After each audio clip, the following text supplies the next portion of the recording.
Hi, my name is crosmaz-brown. I'm a shamaness. And the name of my studio is called Jouy Healing Art Studio, where I help people overcome trauma and abuse, neglect, just general emotions. We teach about forgiveness, and we also teach about love. And I'm a prime example about love. My husband and I have been together for 37 years.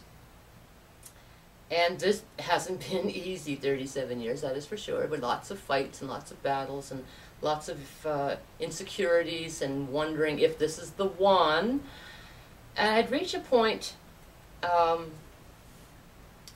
18 years ago. We had just lost our home, and we were homeless, and we had to get back on our feet again. And my husband wasn't taking it very well emotionally, so he wasn't in a very good place, and he was very verbally abusive, only because he was in so much pain. So at that point, I mean, even though we had been together for quite a long time, I was beginning to wonder if he was the one, as maybe he was just the filler until the one came along, because I said, why am I having to go through all this pain? Why is he having to go through this pain? Is he the one? He must not be the one. And the one day there, as I'm questioning whether or not is he the one, after being married for over 15 years, the universe spoke and said, he's the one. And then decided it was going to prove it. So you got to be really careful. I've found you got to be really careful what you ask for. I needed proof that he was the one. So how the universe decided how they were going to prove it to me that he was the one was to take him away from me. Because of the loss of income and loss of status and the disappointment in self, my husband became despondent and suicidal. So I had to negotiate with his parents secretly behind his back, because he didn't want them to know, to take him home to them, to help him heal, because I was really concerned about his life, that he was going to take his life, and there wasn't anything that I could do to stop him. So I had his parents make up some story that they needed him home. We were living on Vancouver Island at the time, and his parents were here in Ontario. So I had to make up an excuse to make him come home, that they needed him. And I said to the father, I said, listen, I said, family is more important to me than anything. And if I have to give him up to save his life, then please take him back. I don't want him to die. And I don't know how to prevent it. So I gave him up. I sent him home to his parents to heal. And it was 9 months. During that whole 9 months, I thought I was going to fall apart. If it weren't for the 2 children, I didn't think I would make it. And that whole 9 months, he kept telling me, find somebody else, someone more worthy, someone who can take care of you, someone who's stable. And at that point I said, no, you're the one.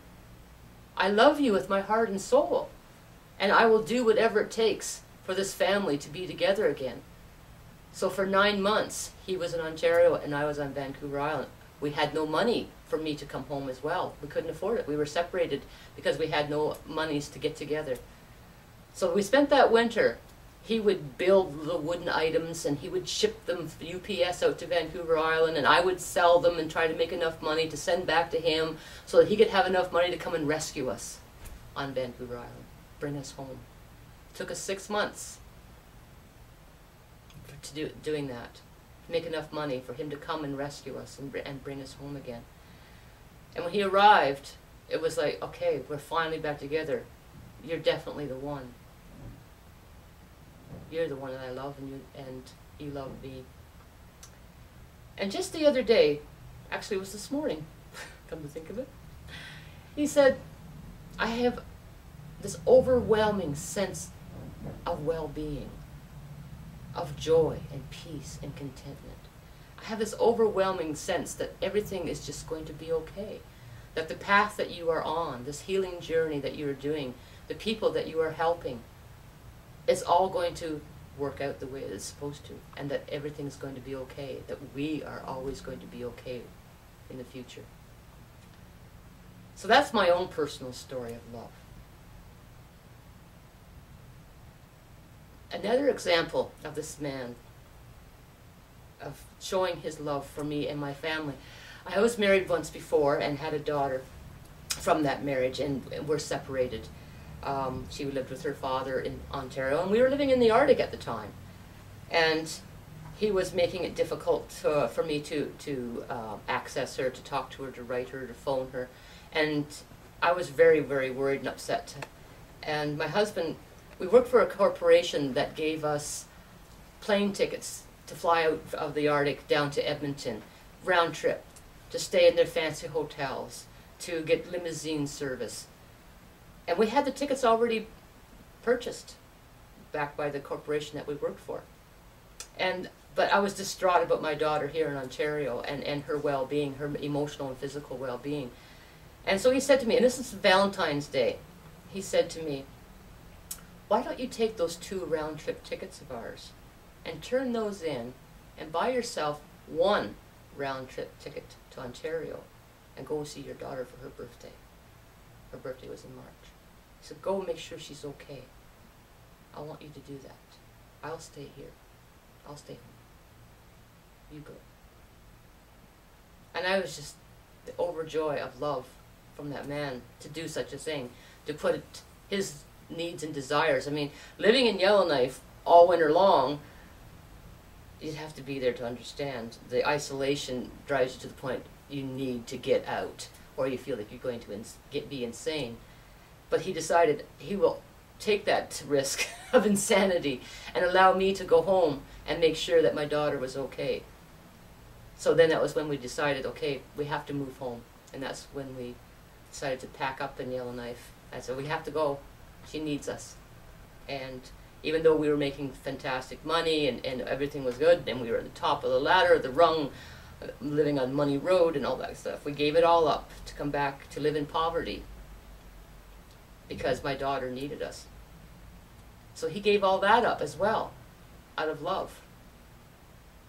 So love is about sacrifices. Love is about compromises. Love is about giving and taking. I don't know how else to describe it. This man of mine is just pure joy, pure love.